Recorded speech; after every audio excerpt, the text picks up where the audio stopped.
Good people, your boys are in the building. It's a Friday recap, a Monday recap, Thursday recap. So many things happen in the world of sports. Wednesday, Saturday, all these days. Y'all know we're talking TNA, AEW, WWE. Two big things happen. We gonna wait. So if you say something about them in the comments before we get to them, I'm not messing with you. But I will talk about when we get there. But you're learning. You're learning. I've been knowing it. It's just, sometimes it's fun to do it. Little foreshadow. But we ain't doing it today. We gotta stay on task today. All right. This is your boy Cool McCain, the purveyor of cakes.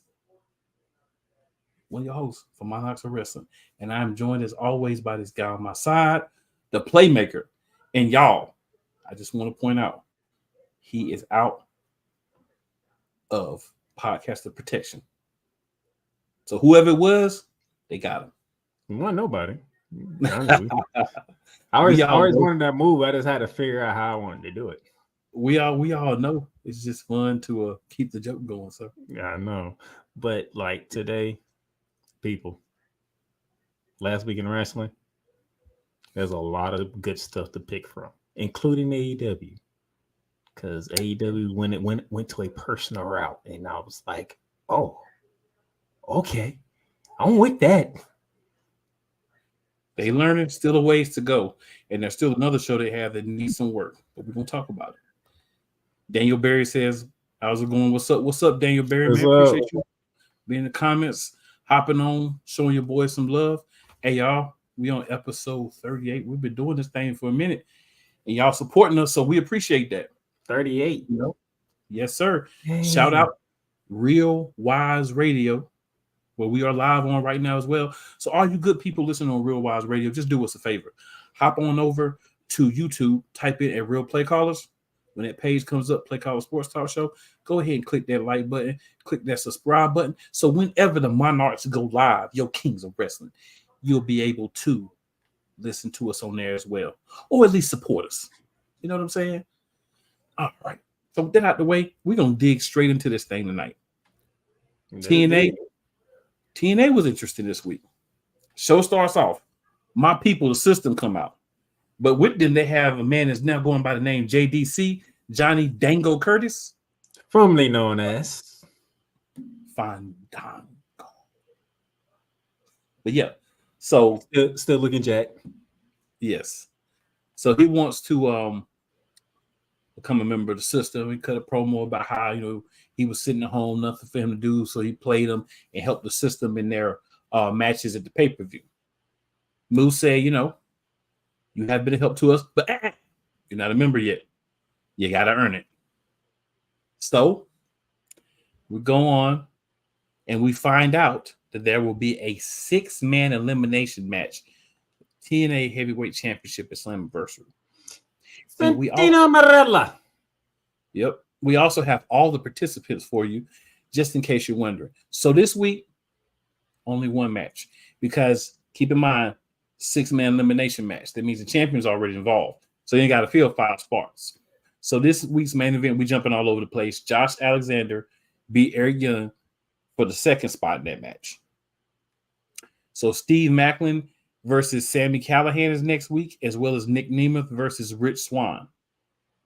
The week after that, 2 weeks, we're going to get Kazarian against Mike Santana. And then Jake Something will take on Joe Hendry for the remaining spots.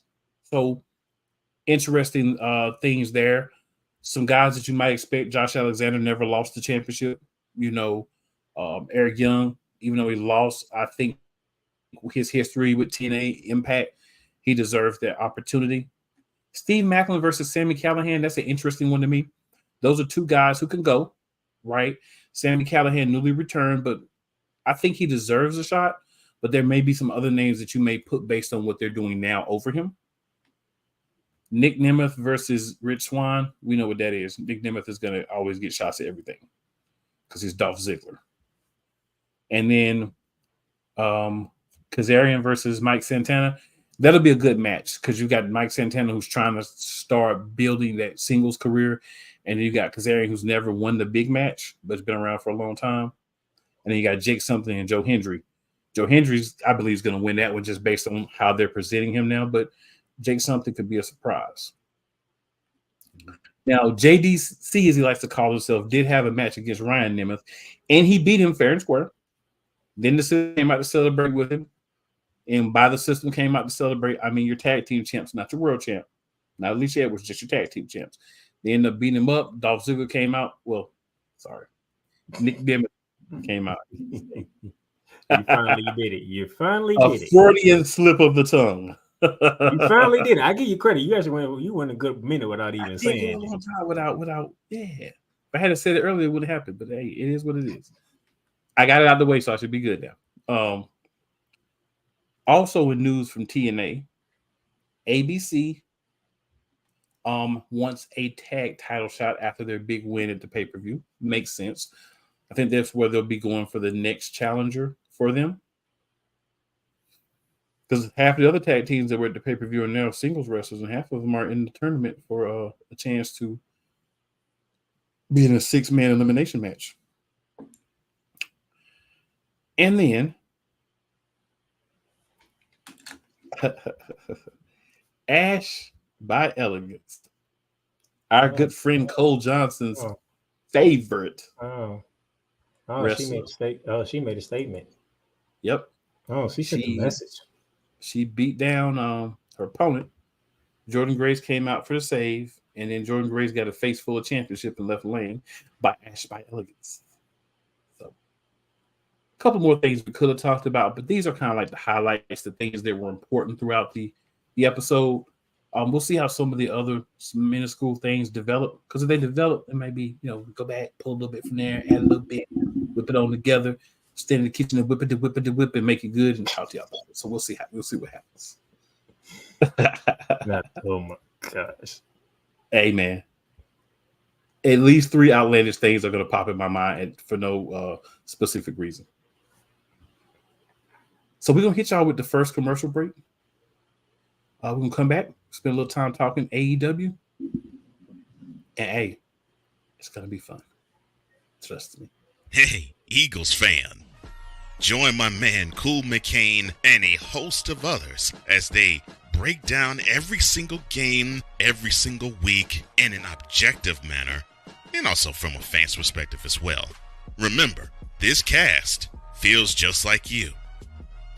Nobody likes you. And you don't care. Fly, Eagles, fly. Eagles Elite Podcast. Every Wednesday at 8:30 p.m. Eastern on YouTube and other podcast outlets. Rams fans all around the world. It's a beautiful thing to be a Rams fan right now. Stafford's back. We will see about Cup. And running back Kazarian Williams to return. Lend me your ears, or should I say lend Playmaker your ears, as he breaks down week by week everything in the Los Angeles Rams canon. Number 99, Aaron Donald. Can't wait for 2029 to come to know that you are going in the Hall of Fame, and it should be first ballot, no questions asked. Join the Playmaker as he breaks down everything Los Angeles Rams style in Ramily Talk on the Playmakers Blog Network. Oh, yes. The tradition, the pageantry, the spectacle, the history, the slut. Wait. I gotta rep my brother's stuff right. All my DMV soldiers, stand up! And welcome to the Commander's Gridiron Report. You want your commanders to be repped right? Well, D. Willie is your man. Commander's Gridiron Report. Every Tuesday at 11:05 a.m. Eastern, 10:05 a.m. Central. On the Sotoba Media YouTube channel. Music by J. Cool. Where my soldiers? Right side. Commanders. Where my soldiers? Left side. Definitely not a Commanders fan, but the song's a little nice, Hey, that's one of the brothers, so we have to do what we have to do. Yeah. So, not a fan of the music, the team, but the music's nice. So we are back. So it's time to delve into the world of All Elite Wrestling. We had some very interesting things happen that may not have been necessarily anticipated at the time. So AEW's got multiple tournaments going on. They got the TNT Championship ladder match. They also have the Owen Hart tournament matches going on. So several things happening in the world of AEW. And if you don't watch all of the shows, you'll miss pieces of some of the things. At the present time, and I mean no disrespect, if I'm going to miss one of those shows, it's going to be Collision, because it's 2 hours on Saturday and you normally get 2 good matches, and then a bunch of stuff that should be filler matches on the other shows all crammed into one show. But that's a personal opinion. That doesn't make it right.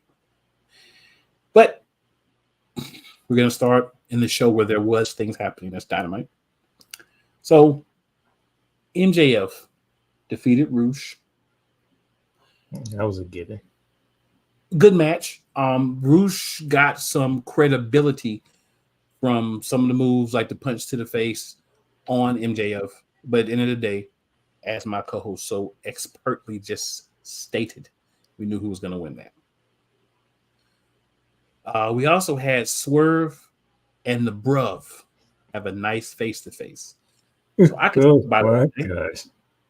But instead of me talking about it, I'm going to let Playmaker put a few words in about it. And not only am I going to let him put some words in about it, I'm going to do something we don't do much. You know what I'm going to say? Give him that darn camera. Oh, Lord. No, he didn't. He wouldn't give him the camera style. Man, look, I caught that clip. And Swerve was just like, bruh, what if I want to make it personal? I'm like, the champ is about to make something personal? This is not what we usually do here in wrestling. Usually the person who's champion makes it personal. The champ made it personal. Said what he said, and he threw Ospreay's kids in there. I was like, oh. The fact that Ospreay didn't throw no hands actually worked. I'm going to be honest. The fact Ospreay didn't throw no hands and they were just face to face, oh my goodness. That took that match to another level all of a sudden. That is the match to watch. Not even because of the AEW Championship. That because what these two have done building up this match. Just to be completely honest with you. Matter of fact, when is this match, co-host? This match will be happening at Forbidden Door. So, Sunday. CC we on me. This Sunday, so that should be the main event, and that should be the match that everybody should be looking forward to, even though Will Ospreay has been putting on bangers ever since he got to AEW. Even before he even got to AEW, he was putting on bangers. That's why most people know him. But this right here, I think this is the first feud that he has that it's a little bit more to gain than a simple championship. You can take the camera back. Banger after banger after banger after banger. And another man in Swerve Strickland. And see, what I like about the way they played this real quick is that you made the champ the aggressor. So there's been a lot of talk about, they didn't let Swerve play in his first match. He didn't get to come out and celebrate, and he didn't do this and he didn't do that. He's doing a lot of first for AEW champions. He's being the aggressor in things. He's being placed throughout the card, but wherever he's placed, he's making it matter. And he's growing before your eyes into a guy that you could see having a long reign as champion. So see, where everybody else was short-sighted, throwing up, he's the first black champ, and they're not pointing that out.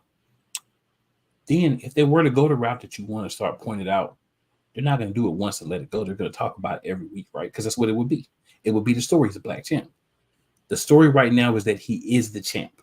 That's what's important. That's where we're keeping things. That's where we're leaving things. So understand this. Swerve is doing what he's supposed to do with this championship. And there's no better challenger than a guy like the Bruv. I love it. When they announced it, I've loved it. Excitedness, a little moisturization of happiness. This is going to be a good match to see. Period. There is no other way. state that. All right.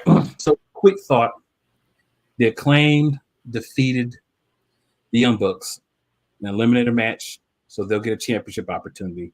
My guess is we'll get an announcement this week. Is that Forbidden Door? It's great that they beat them in a championship eliminator match, but if they don't beat them in the actual championship match, it doesn't really matter. So we'll have to see how that plays out to see if there has any level of interest. All right, we had some Owen Hart tournament matches.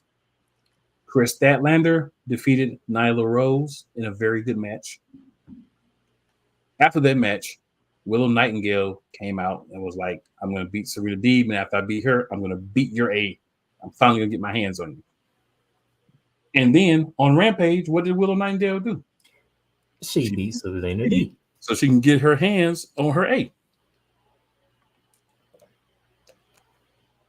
All right. It's just an interesting move by AEW for that match to come up, and it's not a final match. It is. It's an interesting move by AEW. It's not their first interesting move. It won't be their last. All right. And then Pac, in what would be determined by everybody, I believe, unless you're Pac's family or a very close friend, upset Claudio Castagnoli in the main event of Dynamite to advance on the men's Owen Hart tournament. Poor Claudio. Yes. And it was another one of those shock wins. It won't really hurt him because it was like a roll-up, so it's something that will be helpful as far as giving him a reason to have more of a little bit of an edge moving forward. But it won't hurt Claudio. I mean, he has only been Ring of Honor champion anyway, so it's not like they put him so high. I mean, I like Claudio a lot, but the truth is the truth. So Will Ospreay ended up coming out and helped MJF, who was coming out to help someone else after they got jumped. So the important part here, and the reason I'm not naming other people, the important part here is Will Ospreay stare down with MJF. You know what that tells me? Take my money. We're going to get that match after he loses to Swerve. I'm glad you added that last part in there, because that was the first thing that popped in my head. Oh, yeah. And then on Collision, one of the only important things that happened on Collision, Will Ospreay defeated Brian Cage to retain his international championship. Now, this is where AEW lost me a bit. Why you have one of your main event winners of the weekend defending his title? Well, it's a simple answer for that, sir. Because he's not defending his title at Forbidden Door. It's only Swerve's that's on the line. So you want to get the title defense out of the way. He had to talk with Swerve on Wednesday. So on Saturday, he gets to get out the physical aggression against Brian Cage. That's why he made that move, sir. Okay. But with him winning puts me in your corner and saying Swerve is going to retain. Well, that was going to happen either way. Swerve was going to retain whether he won, lost, carried out on the stretcher. What I'm saying is, make it, a match like that, make it less predictable. Well, sometimes you have to make it predictable so you can get certain audiences to come in. Like if we're talking about a certain basketball player in the WNBA, if you really want people to watch her games, need to be close. Most of the time, right, she can get beat down by the better teams, but it's not one of the better teams. If you really want people to watch, they got to kind of know at least it's going to be close. It's the same kind of concept. Swerve's making moves. If y'all don't know, he's referring to the game that happened yesterday. And a couple of other ones, too. No, he's mainly referring to the one that happened yesterday. That's why you risk it, because you know I'm right. That's a different show. So that is the theme. That's a different show. So, ladies and gentlemen, we're going to take another quick commercial break. And when we come back on, we are going to have our first indie wrestling talent. I call him the Switchblade. Hopping on with us for some quick talk.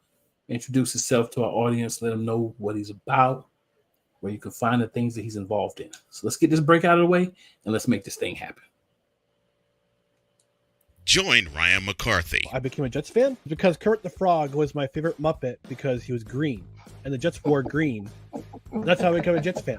and Dustin Henry ESPN is cashing all in on let's pay a few personalities and we'll just kind of fill in the gaps. as they walk you through all of the world of sports from their perspective. The Albany Empire, it's a literal circus. No credentials required. Where, Ryan, say the tag. Where you don't need a press pass to talk sports. Live every Tuesday at 8 p.m. Eastern, 7 p.m. Central on YouTube and where you can find podcasts.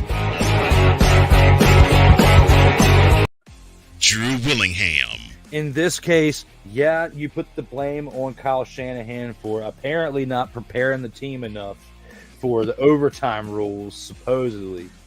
Cole Johnson, Peyton was considered the winner, and he was the darling of all darlings for Gerald. with a special appearance by Tyrone Alizé McDummy. Ain't nobody calling me. Text delete, delete, delete, delete, delete, delete. Join these two football enthusiasts as they give you Total Football Talk.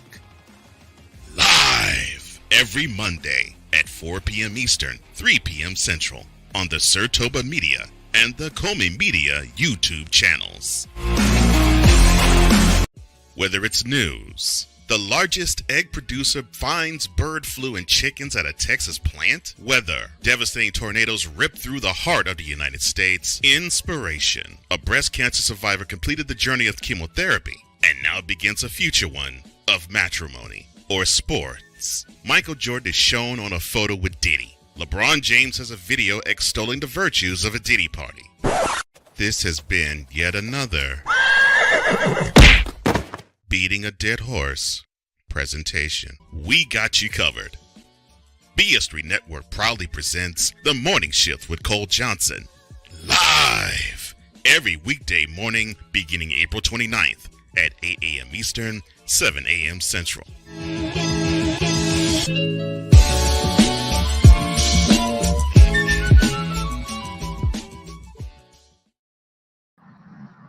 All right, ladies and gentlemen, so we are back. Shout out to Real Wise Radio, where we are pumping out right now, as well as Angel Radio, where you will be hearing us as well. So shout out to those places for allowing you boys to get on and talk Radio. Yep, our specific brand of tomfoolery, right? That's what it is. But we have to make it fun. So, ladies and gentlemen, as promised, we do have a guest in the building. The Switchblade. I'm gonna call him Matt Classic. Good to be on, gentlemen. Good. Welcome. Yes, sir. So, Matt, what we're gonna do is we're gonna allow you to let the people know who you are. Like, we can hype you, but we know you're a ring announcer among other things. So we cannot do you and hype you. So, Matt, I'm not the best, but I do okay. I'm Matt Classic. I'm the executive director of the AIWF, which is the largest global alliance in professional wrestling today. 150 promotions in 47 countries, and we've been running since 1992. And I know everybody in wrestling, they say. So I guess that's why I'm the Switchblade. yes, sir. And he does everything in wrestling too, right? He might get in the ring, he might announce it. He might backstage produce, whatever's needed. I ran in 8 states, and I've announced. I've been on national TV, regular TV. We keep busy around here. That's all I can say. Nice. So, Matt, tell the people a little bit more about the AIWF and I know you kind of gave us a brief synopsis, but a little bit more how it works, who the champion is, things like that. So if people would like to check you out, to kind of have a little idea of how things are put together. Yeah, of course. We're based on the model of the old territory system, like the real NWA, not the one ran by that rock musician. But anyway, we have 150 promotions we work with in 47 countries, and they're all aligned with us, and they all recognize our champions. We have about 10 different champions. Our world champion is the Golden Boy Greg Anthony. He just he was trained by Bobby Eaton. He just had over a year currently on his reign. He's defended in like 20 states right now. And I'm gonna fix that for him, not just Bobby Eaton, but beautiful Bobby Eaton. Yeah, beautiful Bobby Eaton, one half of the Midnight Express. That's right. God rest his soul. Sadly, he passed away a few years ago. Yep. Yeah, we old wrestling heads on here, man. Old school wrestling heads.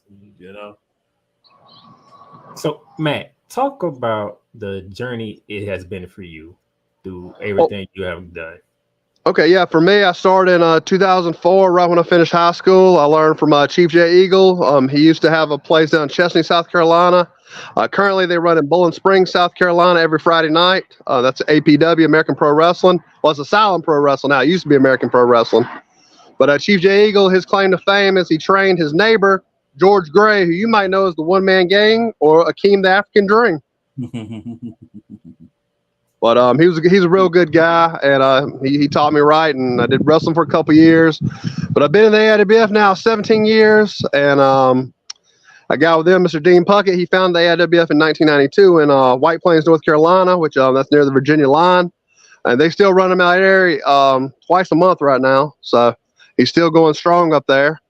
But he let me, I learned the other side of the business, and I've been doing that for the past 17 years. And I eventually rose up to where I am now as the executive director of the AIWF, which means I'm the godfather, as some say. And, I handle all of our business affairs, which, like I said, is country to country. Guys, I talk to 10, 20 different people in countries all over the world on a daily basis. It's crazy. All right. So you said North Carolina, so I'm pretty sure I can guess who the favorite wrestler is when we say North Carolina. Oh, Ric Flair, the Nature Boy, 2 claps and a woo, But you said you stepped into the other side, right, of the wrestling business. Was there anybody that you was looking at either on TV or personally watching to help get you to where you was at? No. I mean, I think I patterned myself after some guys. Like I patterned myself actually after probably Joey Styles and Dan the Dragon Wilson, who used to commentate Wildside. I mean, I thought they did a great job for many years. I'm a huge Wildside fan. If you catch it on YouTube, but and I've actually worked with Dan before. That's the funny part later. Yeah, because I think you have to present it as an athletic contest, which it is. But you also have to, let them know about the character. If they can't buy into the talent and they can't learn about the talent, they're not going to give a damn. Let's just be honest. Hey, we appreciate honesty around here. So we got a couple of comments here. Oh, so yeah. We brought up Ric Flair and he popped up in the chat. And I quote, "Woo! Woo!" It's the other one. It's the other comment from me. He follows it up. Oldest ride, longest line. And then a good evening as well. Good evening, Mr. Johnson. Appreciate you hopping in. So, man, me and you are both in North Carolina. So, say someone is also watching from the area, and they want to see the Switchblade and what he's doing. Where can they follow you? Where can they find you? And when is the next show? Yeah, like I said, Asylum Pro Wrestling is every Friday night in Bowling Springs, South Carolina. They're one of our affiliates. We have an affiliate model. We're partners with multiple promotions around the globe. We're running in Mount Airy, like I said, twice a month. Ring Wars Carolina down in Lumberton, North Carolina is twice a month. I mean, you just go to AWF Wrestling or Facebook, and we got all the posters pop up, videos, everything pops up. Nice. Let me ask you this, because you said you started when you came out of high school, so you've seen the ups and downs of professional wrestling as a whole. In 2024, how do you feel about professional wrestling where it stands at right now? I mean, I think it's in a good place right now. I mean, everybody's doing pretty good business. You got a good fan base. You're doing okay numbers. I mean, look, it's all about promoting. If you don't go promote your product and get the fans to come, you're not going to make any money. Wrestlers, if you don't promote it, they're not going to come see you, and you're not going to make any money either. I love that answer. And you have to integrate with your local communities. I mean, it's just like anything else. If you don't integrate and build your brand, you're going to be in trouble. Absolutely. So, Matt, are there any television stations or anything, local affiliates or anything where people can catch the shows live, or would they just need to hop on YouTube and watch them? Yeah, everybody's on YouTube these days, pretty much. We have our AWF network on YouTube, Okay. and we're doing well with that. You can see content from across the AWF, and yeah, we got a lot of that. Some people in our affiliates do have local television, like EPW down in Mississippi. They're on the NBC station down there. We got a lot of our guys are on WON. If you've ever heard of them, they're a New York-based station. We got a lot of them pop up on there. They're good guys, but yeah, most people are putting their stuff on the YouTube these days. This is extremely true. So, ladies and gentlemen, there you have it. If you want to watch AIWF wrestling, right? You want to see our guy in action. You want to see all the different things that he does, the product that he puts together, the wrestling matches, the booking, and everything that he helps bring together. AIWF YouTube. Yeah, AWF YouTube, AWF Network. Check us out on Facebook, AWF Wrestling. We got about 21,000 followers on there. And that's what I'm saying about brand. When I started that 15 years ago, we had 500 people on there. We have over 21,000 followers now. Woo-hoo. Nice. Hey, Matt, we'd love to have some of your guys on, talk about their experiences, coming up through the ranks of professional wrestling. So if you got I'll definitely send some your way, of course. Hey, we will definitely hop them on. One of the last questions I wanted to ask you. So I know, you're successful in the AIWF. Have there been opportunities or possibilities that you had to some of the larger promotions, or that may not be the right word, more well-known promotions, we'll say? The biggest opportunity I probably got was I got to work ring crew for Ring of Honor when they came to Greensboro. But funny part, one of the people also working that night, Trevor Lee, who just come back to the Indies, who's known as Cameron Grimes in WWE. So you never know who's going to be like working with you. But I've known that guy since he was like 16. So I would definitely love to interview Cameron Grimes. I would tell you that. The technical savage, Trevor Lee. Oh yeah, he's awesome. I mean, I got to see him and Andrew Everett go at it for years and years here in the Carolinas before anybody else did. So. Oh yeah. Back in Cameron, huh? No, they would be down Sanford or up in Burleson and all that. Yeah, they're good guys. I mean, everybody in the Carolinas gets along for the most part. I mean, you got a little bit of bickering, but I mean, everybody. Hey, look, we're trying to do the best we can, try to make the little bit of money we can, and everybody wants to get that contract. I mean, that's why I said AEW. They got Swerve and Ospreay. They're trying to make that money. Yes, sir. Absolutely. Well. Playmaker, any more questions for our guy before we let him go? You said you have your world champion, right? Yeah, we have a world champion. How long has he been with you guys? And is there anything else he wants to do? Yeah, he's been with us about 2-3 years now, I would say. But before that, he was big on traditional championship wrestling. If you followed that, they used to be on the Outdoor Channel nationwide. He used to be like part of a group called the Empire there, which was founded by Matt Riviera. Matt Riviera is now I think he's a state senator, state house member in Arkansas now. So that's why he kind of shut his promotion down. He had those political aspirations. All right, I'm looking forward to that. Love it. Keep my eye on what's going on up in North Carolina, South Carolina. Hey, I told you, go to Bowling Springs any Friday night. They're down there every Friday night. They just had the Barbarian a couple weeks ago. Heath Slater, and plus they got some of the best young talent out there. Sounds good, man. Sounds good. Well, hey, Matt, we won't want to take up too much of your time. We appreciate you taking the time to hop on with us. Good luck with everything. We'll definitely be tuning in and checking you out. I'm in the area, so I'll try to link up at some point and catch some of the lovely product live once I can get some schedule relaxation. Oh yeah, we can definitely work something out. We can get you in. I'll give you the VIP treatment, baby. Love it. Well, hey man, appreciate it again, man. And if you just want to let the people know one more time where they can find you guys stuff at on Facebook and on YouTube. Yeah, of course. Just search AWF Wrestling on Facebook, Instagram, Twitter. Search AWF Network on YouTube. We're on there. There's probably like 5,000 hours of content on there alone. Cool. We'll definitely be getting a couple of new follows for sure. Awesome. Y'all have a great one, guys. You too. You too, man. Thanks again. All right. Yes, sir. All right, guys. So something different we want to do, right? Kind of highlight some of the lesser known. Don't want to say small because some of these may be big, right? But lesser known promotions. Just give you a chance to meet some people, find some new stuff to watch. For those of you who may not be as pleased with what's happening in mainstream wrestling, or maybe just want some other options. So hey, we wouldn't be your boys if we didn't do these things. You know what I'm saying? Gotta do what we gotta do for the people. We got to what Jalen Rose and my boy used to say, and Jacoby said, we got to get the people what they want. Here you go. Yeah, man. But look, guys, so wonderful conversation we were able to have with Matt. Appreciate him for hopping on and checking us out for sure. We're gonna go ahead and take another break. You know, we like to reset, get the break going, let you guys bath, break, drink, whatever you do. And when we get back, it's the main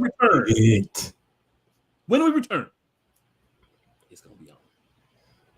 And one of us is giddy about what took place in that company. And another one of us is giddy about what took place in that company. That's real talk.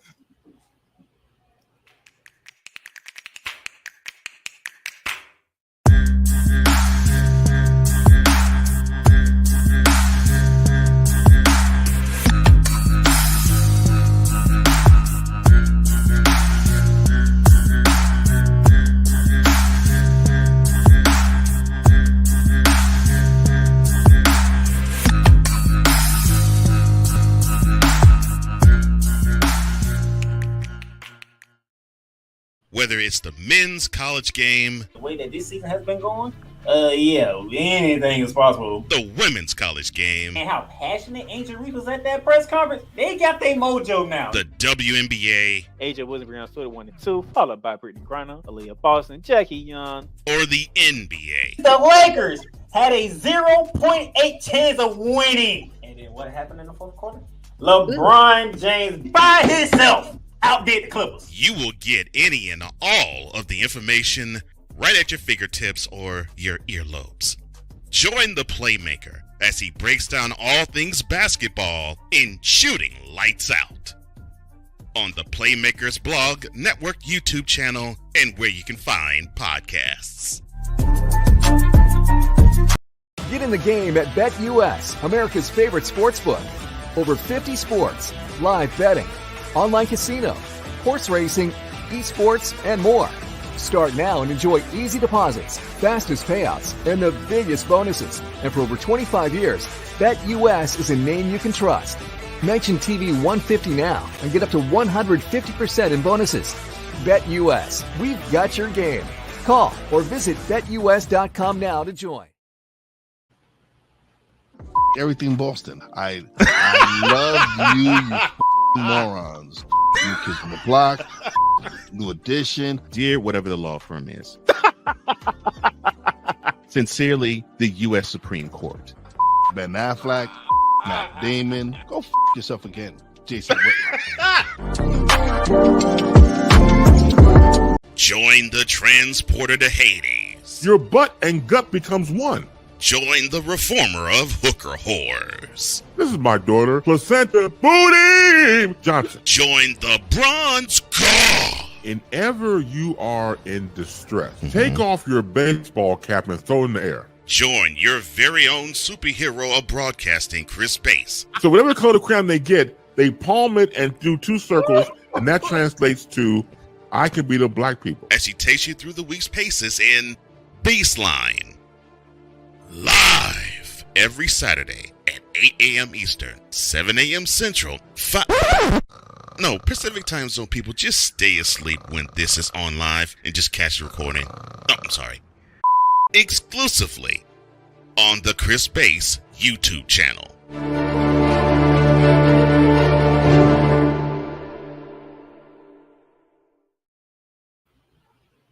All right, good people. Shout out Real Wise Radio, playing us live. We pumping, we going. 502 Angel Radio. And we got the guy, the man over Shady Sports Networking, Sam himself. Sam says, what's up, fellas? What's up, Sam? We doing this again before Playmaker gets on his giddy thing. And I get on my giddy train too, because we both get on him. It's happening. It's happening in this next about 40 minutes or however long we got. But make sure if you are listening to this or watching this anywhere other than Shady Sports Network, make sure you hop on YouTube. Go to that search box at the top, type in at Shady Sports Network. Make sure you like, subscribe, and share. Shady Sports is even popping out Big 3 coverage now. You want to see Big 3? You don't get in your area or you out and about, you need somewhere to watch it. Shady Sports Network.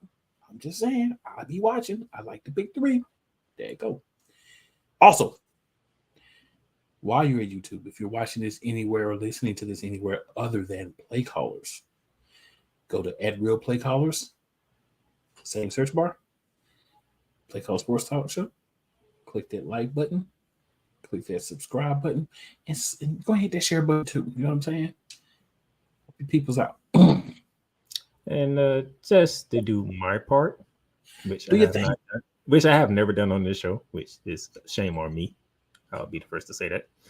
The Playmakers Blog YouTube channel. Go ahead, subscribe to that. Check out the latest episode of Shooting Lights Out that happened earlier today. All right, you seen the commercial, so go ahead and do that. Check that out. To be honest with you, bro, there was a lot of viewers on that show today, and I'm very thankful. There was a lot of viewers on the show today. I'm very thankful for that. So yeah, go ahead over to the Playmakers Blog YouTube channel, catch the latest episode of Shooting the Lights Out, and while you do that, get ready for the Olympics, because I will be covering the Olympics this year. And your boy will be sliding on for some of those. I can't make them all, but your boy will be sliding on for some of them. I will have the one and only Cole Johnson with me to run the ship as well. But you cannot leave out one person.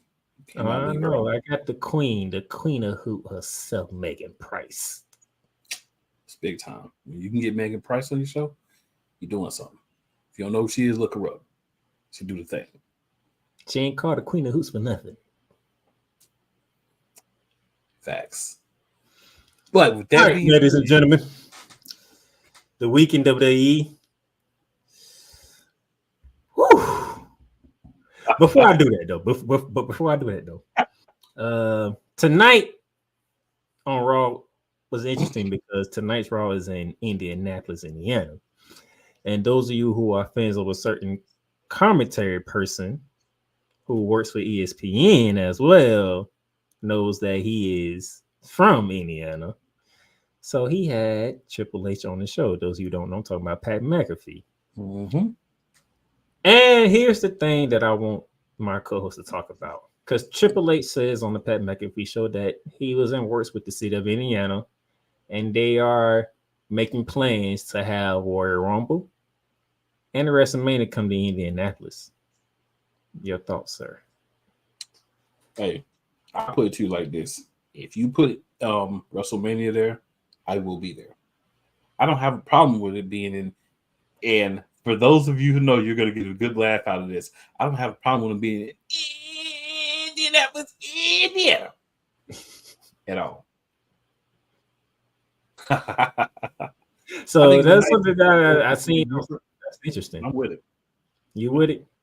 So that's something to look forward to. There's no date. Of course, there's no date because you have to split it up. These things take time. Yeah, they're trying to push WrestleMania back a little bit so that if it's they're able to do it in areas that may not be warm, like Philadelphia last year, trying to give it a couple more weeks to hopefully have it a little bit warmer, which may also affect Royal Rumble because you don't need but so much of a gap between different shows. So, we'll see how things go. But hey, I'm with it. Do what you do. I'm following you, WWE. I'm following you. So I just want to get that in there real quick. Now,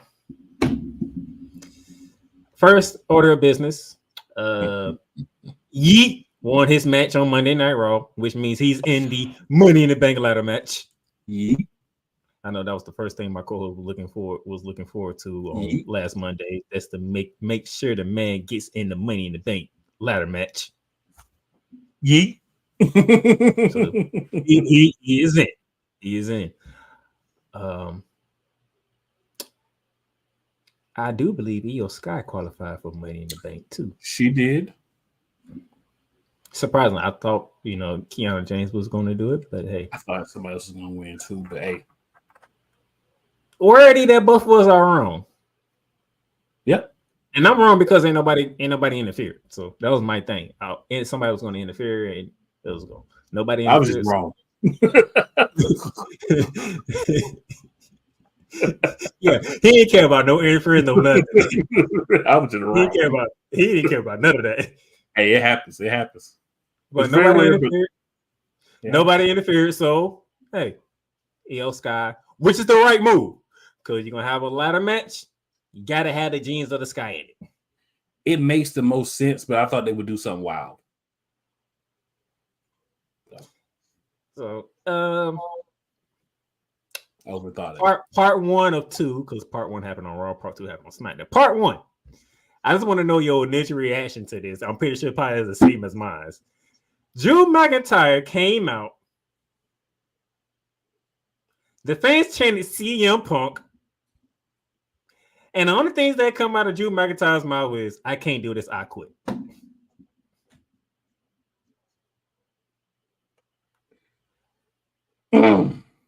Your initial thoughts when he did it?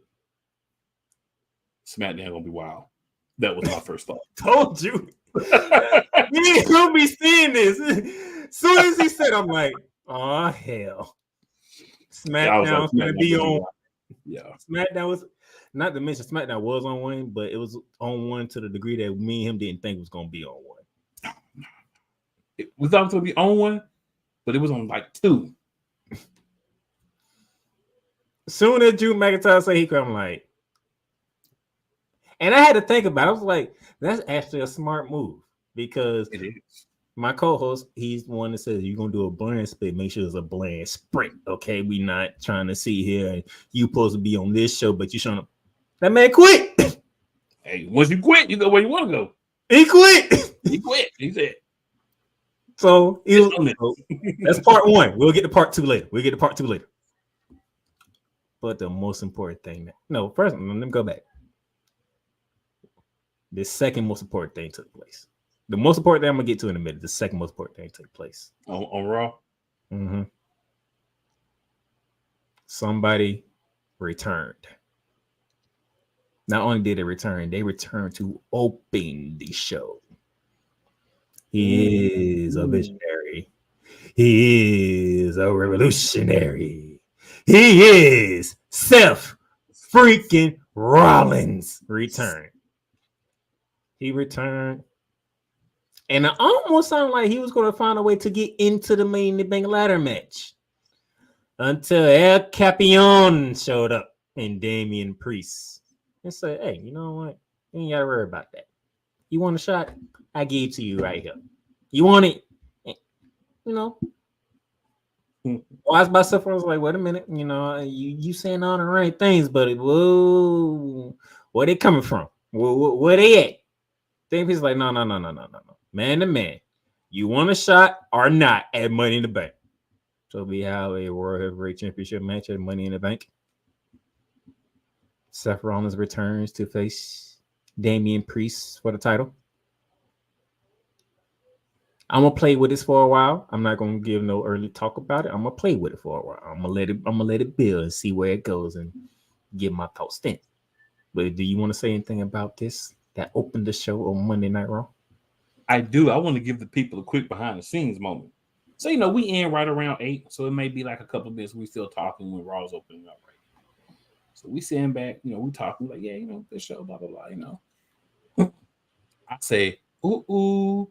He said, what? They on now? I said, no. I said, whoa.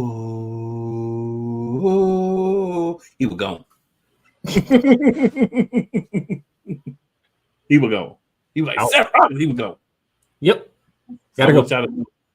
Playmaker is a fan, as I am by Seth Rollins, because I think Seth Rollins is one of those people you can't really hate Seth Rollins. Right? You might hate some of the stuff that he do over time, but he's just not a hateable person. Right, he has despicable time frames and actions, but he's just when he just Seth Rollins, he's just not a hateable person. And to be honest, we didn't expect Seth Rollins to return this soon, though. No, yeah, we didn't. That would make it even more. She's like, holy, he ain't supposed to be back right now. Yep. But and then they showed him before he came out the curtain. Like I saw it on YouTube. He was like, I'm gonna get them. They don't have no idea. This is gonna be a shock. yeah, that was great. And then all that took place, and then we got to the main event where Jey Uso won his match. Yeet. And he was yeeting with the WWE Universe along with Pat McAfee with the Fireflies, and then the lights went out. And he yeeted up out of there. And when the lights went out, you saw a lantern, and you saw Nikki Cross crawling towards the lantern. Dressed like one of the Firefly Funhouse characters. Dressed like Sister Abigail. And then before you knew it, you went behind her, you went to the back, and you saw people laid out. And dry ice smoke. You had just characters from the Firefly Funhouse. From the Firefly Funhouse. And you sat there with an eerie feeling watching this take place. You even saw Chad Gable gone. You're busted open. And then you saw Uncle Howdy as the rest of the Firefly Funhouse made the trip from backstage into the audience area on top of the stage. Tuscus the Pig, Mercy the Buzzard. They were all there. I'm so excited I forgot one. and all thing I could think of was Trouble is here. I was thinking the old EC3 music from TNA. Trouble, trouble, trouble, trouble, trouble, trouble, trouble, trouble. That's what I was thinking. Monday Night Raw is in trouble. And by the way, I think Pat McAfee might be in trouble too, because if you have not been catching how the Pat McAfee show been ending this week and last week, yeah, either Uncle Howdy is coming for Pat McAfee or somebody else is coming for him. There's supposed to be a reckoning at 8 p.m. tonight. The countdown will end, so we'll see what happens. So yes, the Wyatt 6 has officially arrived. And thankfully, it's only happened on Raw. Because they would have showed them on SmackDown. If they would have showed them on SmackDown, but. And if you watch Uncle Howdy's right hand, he had to hurt Bray Wyatt glove on. But he did not have the heel. Just hurt.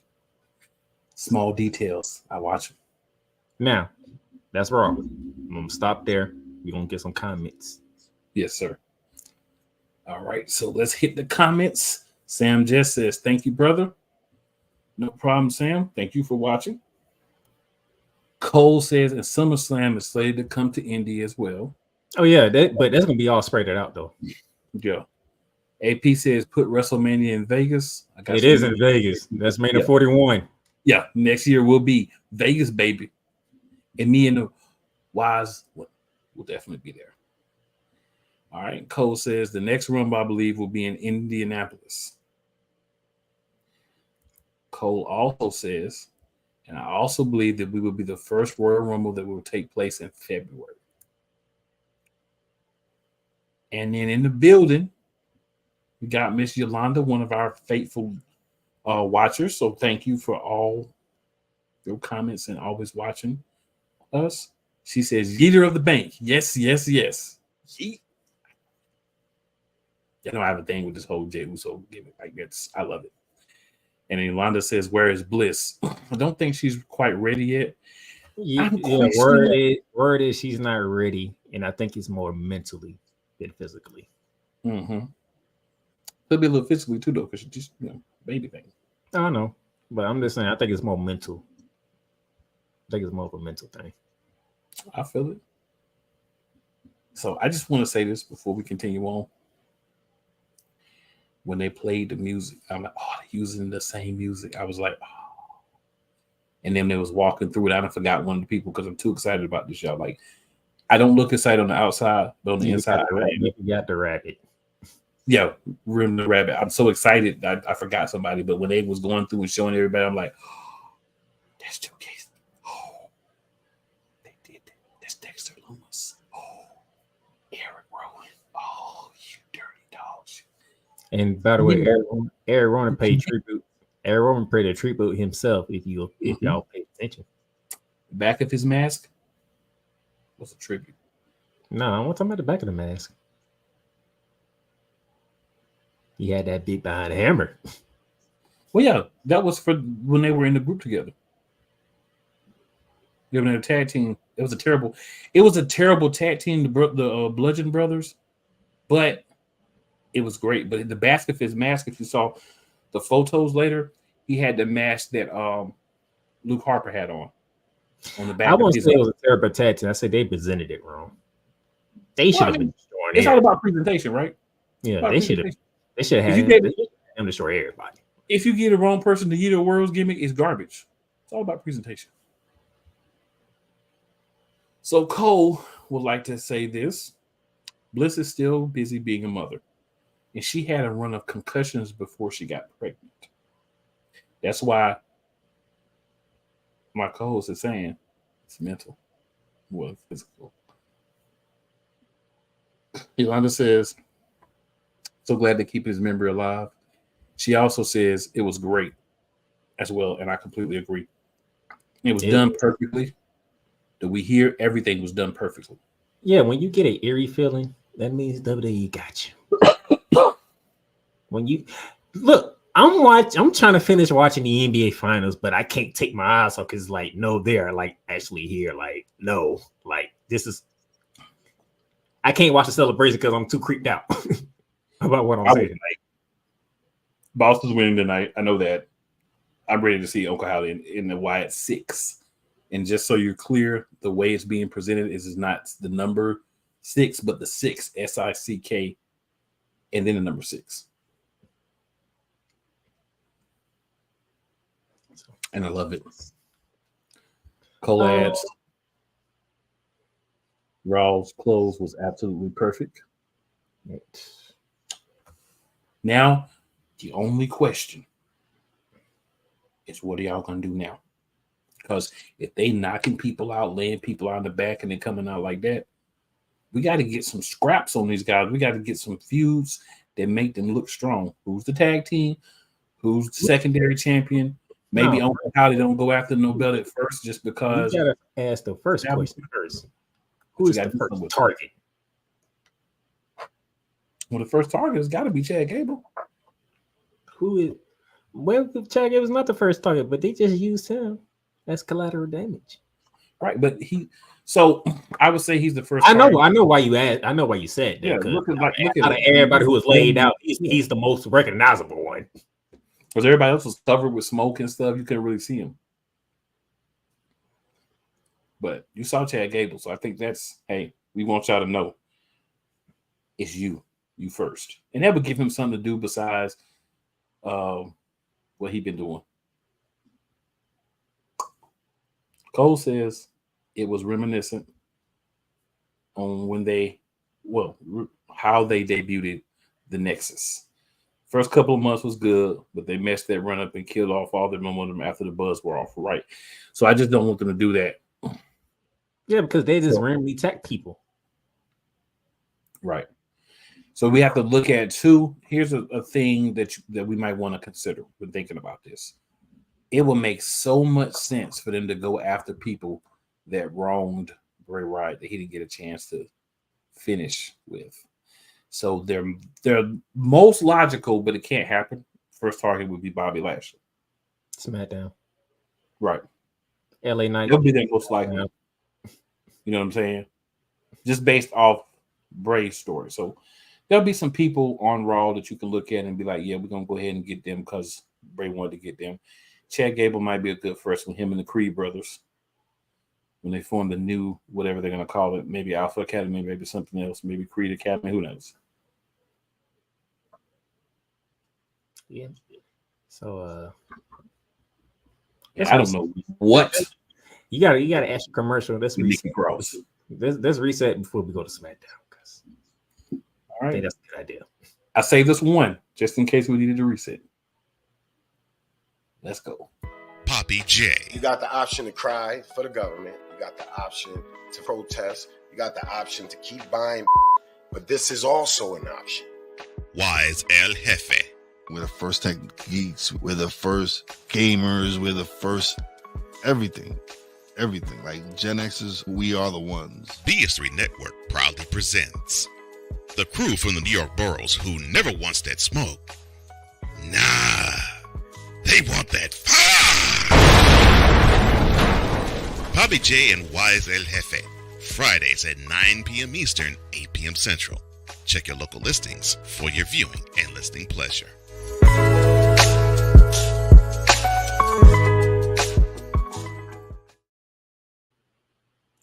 All right, so now let's go to SmackDown. Now, as my co-host likes to pick on a certain superstar because he can't stay healthy, that superstar opened up SmackDown in his hometown of Chicago, Illinois. And he doing his usual sticks on the mic. It's great.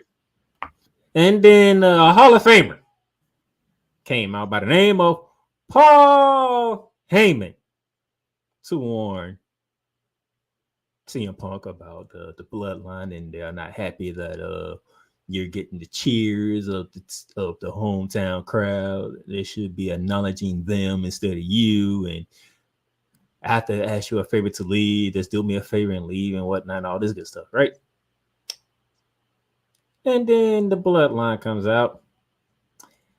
And this is where I throw this to my co-host, because even though he picks on this guy for always being injured, you know, did that man not say everything that you have said about the bloodline?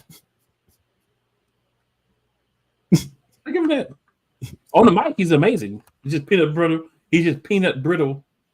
No, I'm saying specifically how he went at Solo and the Tongas. Did he not say everything you said? I did. He did. And just like me, he was foreshadowed and did not know it. Man, he called the Tongas some fake Usos, and he called Solo a cosplay wannabe tribal chief. I'm like, wow. And Solo doing the right thing as a heel. Okay. Now we got to kick your you know what now. And before you know it, who's always come running to save the day? Whoa! Cody Rhodes shows up with a couple of bats. Now, where the hell did you get them bats from anyway? Sting shipped them to him. Because I ain't seen a bat inside WWE in like forever. Sting shipped them to him, man. Am I lying? I haven't seen a bat inside WWE in a long time. So I'm like, where do you get them bats from? You got two of them that day. Yeah, I want to add one thing to what Playmaker said earlier. He also asked CM Punk to do him a favor when he left. Oh, that jump was funny. And what's that favor you wanted, Paul? Take me with you. Paul Heyman is the GOAT. That man says, get me out of here. He is doing so much to put these cats over. And if he was not doing it, no one would care about them at all at this point. Until later in the show. Oh my gosh. Forever. But that's foreshadowing. Yes. Cody Rhodes trying to Solo to a match.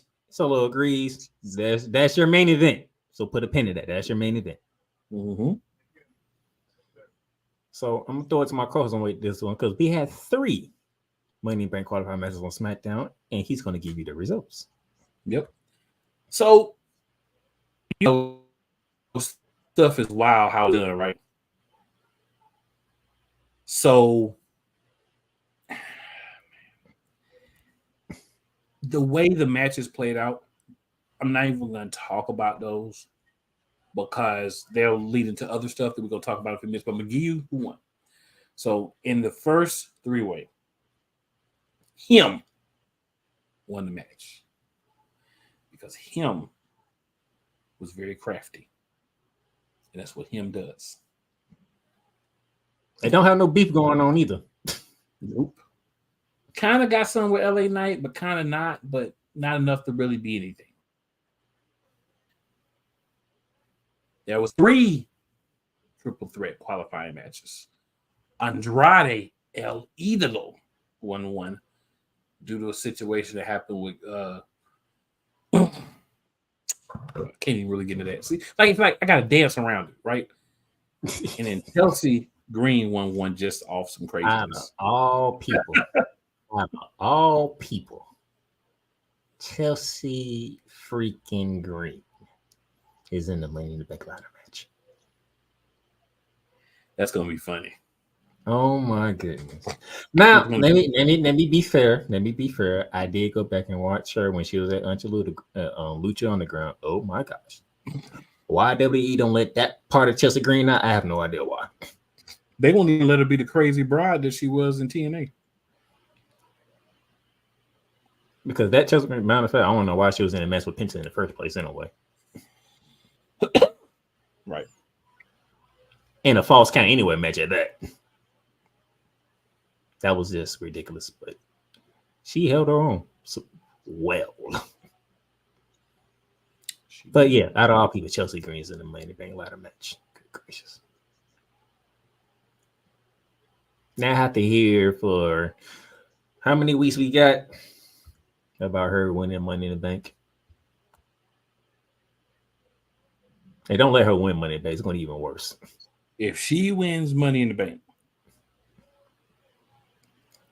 get your popcorn ready because it's going to be a while.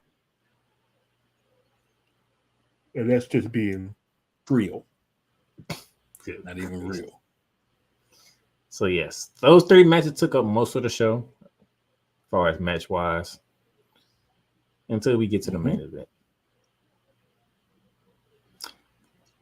Solo's in the back getting ready for his music to hit to walk out. He has Paul Heyman with him. Paul Heyman is trying to talk to Solo, like, what you're doing is not what the original plan was. It's not how Roman Reigns was doing. It's not how Tribal Chief.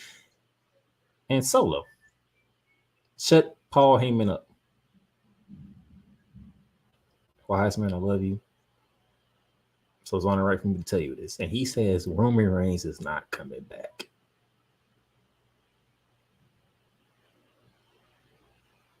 Can I touch on that? Go ahead. 2 comments here, and then I got something to say about that. So, Poe says, "Oh, Ash by Elegance needs her ass whooped by Jordynn Grace." This is coming from Cole Johnson? Yes. Johnson? Wow. Yolanda says, "I didn't know she was in Lucha Underground." There's a lot of people that was in Lucha Underground that we don't know about. Yolanda, real talk. Drew Willingham says, "What's up, fellas?" And then Drew Willingham says, "He is coming back." I ain't messing with you, Drew. But I'm gonna say this. What I think we're getting is a trade's gonna happen. Roman Reigns is gonna end up on Raw, so he's not technically coming back to SmackDown. Or they could even play it as a free agent type deal because he didn't really get drafted either place. Nope. But one way or another, I think we're going to have Roman on Raw. We're going to have a new gimmick for Jimmy on Raw. And we're going to have Jay on Raw. And the plan is going to be... So you're saying 2 bloodlines and 1 on each show. Yes, but the difference is going to be Roman's not going to come back alone. There's one person that makes sense to come back with Roman. And his name is Lance Anoa'i. It makes a whole lot of sense for him to come back. Jimmy. But it's going to take a little time for that group to actually get together. Because Jay got a lot of hard feelings.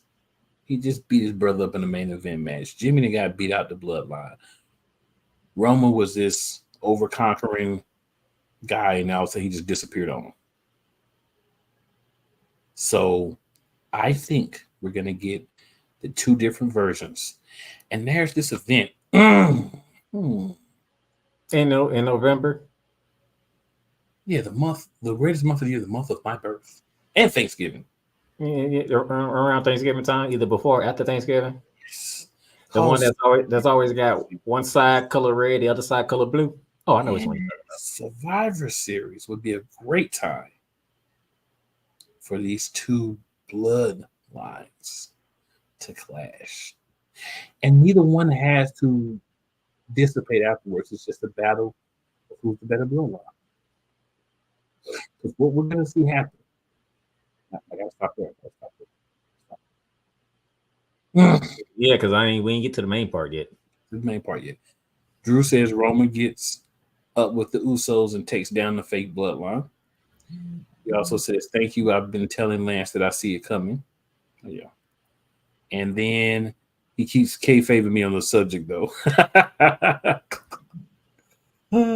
Drew's a wild guy. I love it. All right, so extremes. I got to put in there at least once with Drew in the comments. Yeah. So we get to the main event: Cody Rhodes versus Solo Sikoa. The bloodline has been banned from ringside by Nick Aldis. Hey, matter of fact, before I even get to that, let me back up real quick. Before I even get to that, we've seen CM Punk. He did his thing. He should be leaving, but we hear Nick Aldis yelling at Grayson Waller. I forgot why he was yelling at Grayson Waller. And you hear some banging happen outside. They raise the door up. We find ourselves seeing CM Punk laid out on the ground. And Cole, who is standing on top of him?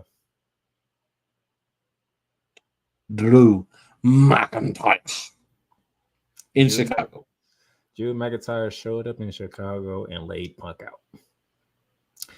So, not only he laid him out, he picks him up, carries him in the fireman carry all the way from the backstage area to the top of the ramp inside Chicago. All staring. Drops him and doesn't say a word. And then proceeds to take the bracelet off CM Punk.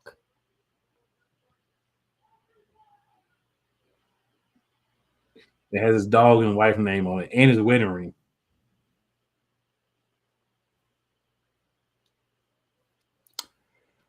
You want to talk about Dango? You want to talk about storylines? Name a storyline that's hotter than this.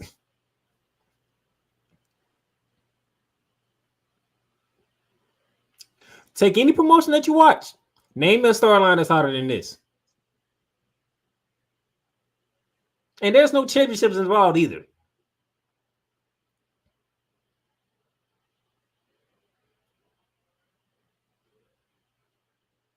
So when Solo Sikoa said we're gonna make sure you never get cleared again, we can say Drew McIntyre beat them to the punch.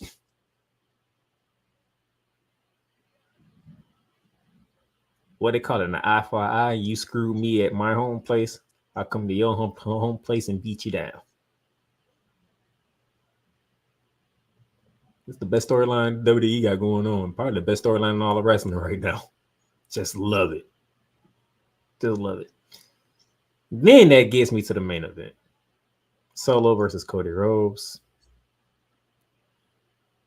Per usual, bloodlines banned, but we all know that just means you just wait a minute until it's time for you to actually show up. All right. They show up, they get involved, disqualification. Randy Orton and Hobble, Kevin Owens comes running down to the ring. It's a melee. They get rid of the Tongas, and then it's 3-on-1. This is the part where my co-host gets giddy, so I'm going to throw it to him. So he had Solo fall in the corner, begging, "Please don't hit me. Please don't hit me. Please don't hit me." Hands up and everything. And they just did quite well, to be honest. Yes. So they just keep rolls, like taking steps toward him. Then he smiles and starts laughing. Camera pans behind it. And who do we see?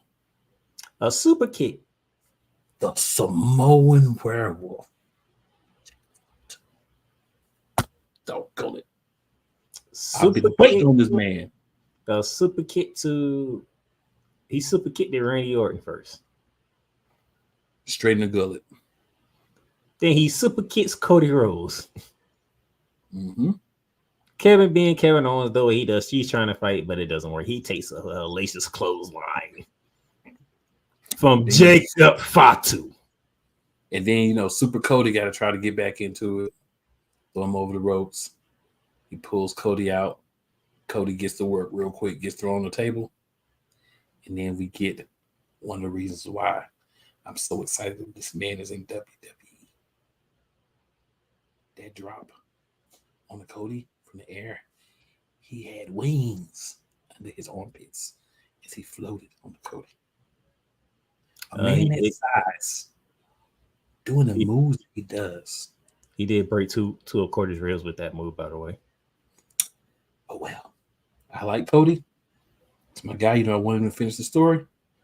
But, hey, you walk out every week. You smile. You get in everybody's business.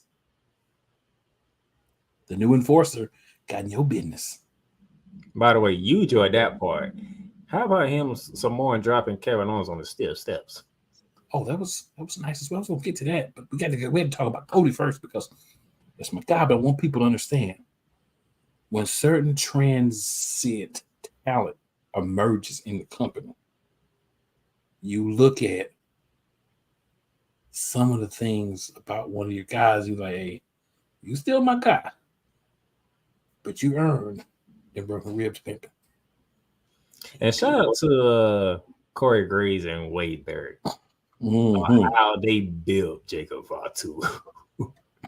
I thought they was gonna, excuse my language, people cream all over themselves with happiness and just giddy joy as they talked about Jacob Fatu.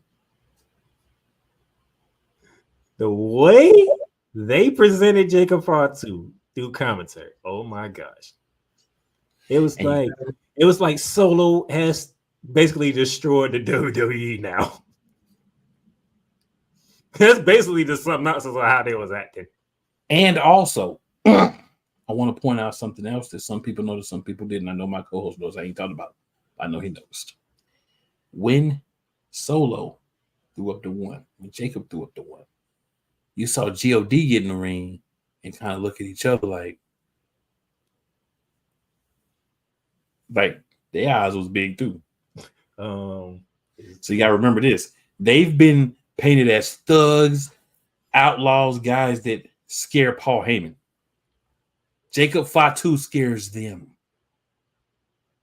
Do we need to say more? They watched this man up close and personal before they came to WWE, so they already know. The fear was wild. Gotta hit the comments. Then we're gonna come back to this because we can talk about this for a few more minutes. Drew Willingham says Drew McIntyre. D Willie. That's the thing, Cole. Not one match has taken place. So y'all on the radio can get a chance to hear what Cole said. I know my co-host is excited. Drew McIntyre versus CM Punk feud of the year, and they ain't even had a match yet. They don't even need to have a match now because CM Punk almost dead, so he could just go take a few more months off. And Drew McIntyre could stay quit until he's back. Drew says, D Willie, would you say the same when Punk versus Seth happens after the Visionary wins back his title from Dumpy and Priest Echo? At first, I thought it was a misspelling. I was like, oh, no, it's not a misspelling.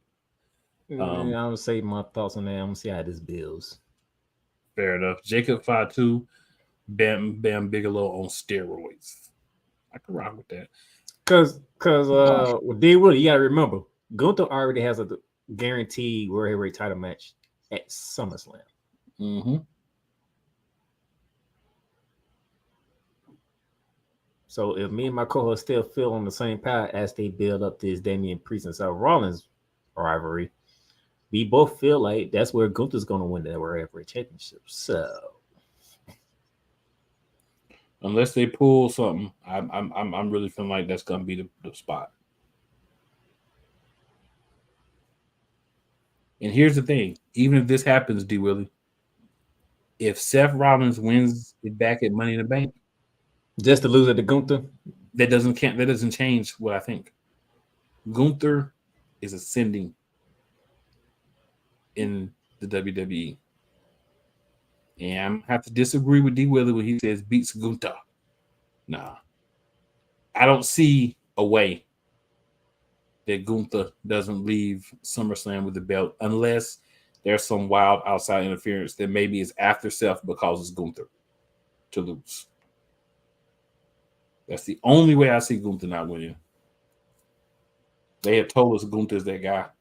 Now, there's a question I must oppose to my co-host. Let's go back to Clash at the Castle. All right. Mm-hmm. When the Bloodline first attacked Cody Rhodes. Mm-hmm. I noticed a certain superstar after saving Cody Rhodes looked hard at that WWE Championship. And then we see what happened on SmackDown this past Friday. So, co-hosts, does Cody Rhodes defend the title at Money in the Bank and against who? And then who does he face at SummerSlam? So he's gonna do it at Money in the Bank. At this point, it's gonna be every pay-per-view, both championships, and they're gonna stagger when they are on the show. So he'll defend it at Money in the Bank. Who will he fight at Money in the Bank? SummerSlam is Solo Sikoa. That's all the reports are saying that. So Solo's gonna be at SummerSlam. Money in the Bank. It's got to be a holdover, so it can't be like a Randy Orton because that would be, you know what I'm saying? Would be a multi-match thing because you know how they do with Randy Orton. Randy Orton can fight. I know my co-host was paying attention. Yeah, Randy Orton can fight a dog, and there'll be like a three match set. For those of you who don't know, Randy Orton was looking hard at that title at Clash at the Castle. Yeah, he was. So it could be Randy. Because the thing about Randy Orton is you could turn him heel with 2 moves. He didn't even have to talk at this point in his career. If Cody's in the ring where he's talking, Randy comes out, they're talking, blah, blah, blah. Then he just hits him with an RKO out of nowhere. And as Cody gets up, we see him punch in the corner, and we see him get that punt kick. We got heel Randy just like that. He ain't said a word. So that could happen, but I don't think it will. I think it'll be something like maybe he has a non-title match against Jacob Fatu as payback for Jacob Fatu hurting his ribs, or a title match, probably a non-title match because you know you got to at least have a couple of matches that you win or win something to actually fight for the championship. But I think maybe they have a non-championship match. They could go that way. But I think they're going to find somebody for him to fight at the pay-per-view. It's just hard to say because they don't have an abundance of high-level heels on SmackDown, right? They don't. They have some, but they don't have like. I don't know. I'm gonna have to get back to you on that. I'm gonna have to think about things. Maybe see what happens on SmackDown this week. I'm gonna have to get back to you. I know I'm gonna have an answer, but I'm gonna have to get back to you on this. I gave him a question that he has to get back to me. I'm gonna have to get back to you. We still got 5 minutes. I might figure it out before we out. Yeah, I'm just saying because I know because I caught that and I'm like, Randy Orton looked that hard at that title at Clash of Castles. So that's an inkling right there. And then you have Solo and the Bloodline do what they did. So my thing was Solo, Cody Rhodes, Money in the Bank, Cody Rhodes, Randy Orton at SummerSlam. You said who? At Money in the Bank? Cody Rhodes and Solo at Money in the Bank. Well, see, all the reports said it's going to be the SummerSlam thing, though, because you got to build Solo up a little bit more for him to really have the championship match. So that's why I say I don't think it's going to be him. I can see that. You know who it could be? Because he needs somebody that he can beat, and it could be like a one and done and kind of really in things. Yeah. I wanted to make sure he was on SmackDown, but I believe he is on SmackDown, and that would be Shinsuke Nakamura. He did get drafted to SmackDown. We haven't seen him, though. No, we haven't. So him rekindling for one more month that rivalry with Randy Orton. I mean, not with Randy Orton, with Cody Rhodes from Raw could make sense. Yeah. To kind of hold things until SummerSlam. Last thing before we get out of here, and I didn't forget. I just want to say this for last because I know it isn't much to talk. It's not going to be as long as us talking about what happened with Jacob Fatu debuting. Logan Paul took the first shot. He had your boy LA Knight laid out. He did. He hit him with that punch with that screw in his hand. So we are on our way to a United States Championship match between Logan Paul and LA Knight. Will it be at Money in the Bank or will it be at Survivor Series? Is the question.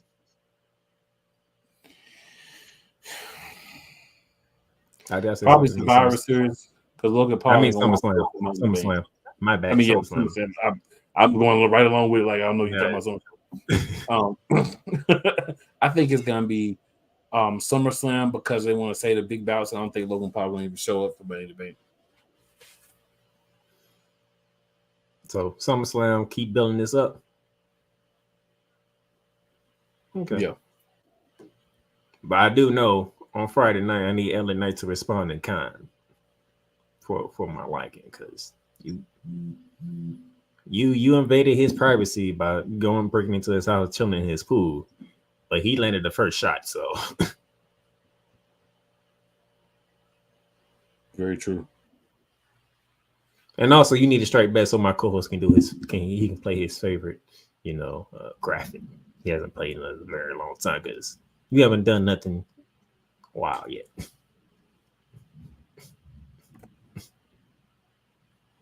I've been trying, man, but he's just not giving me anything. I'm trying. Oh, I know. It's literally ready every week, but he's just.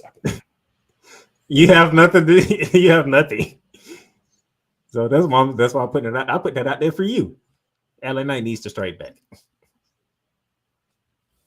Because when LA Knight strike back, then we can do this again.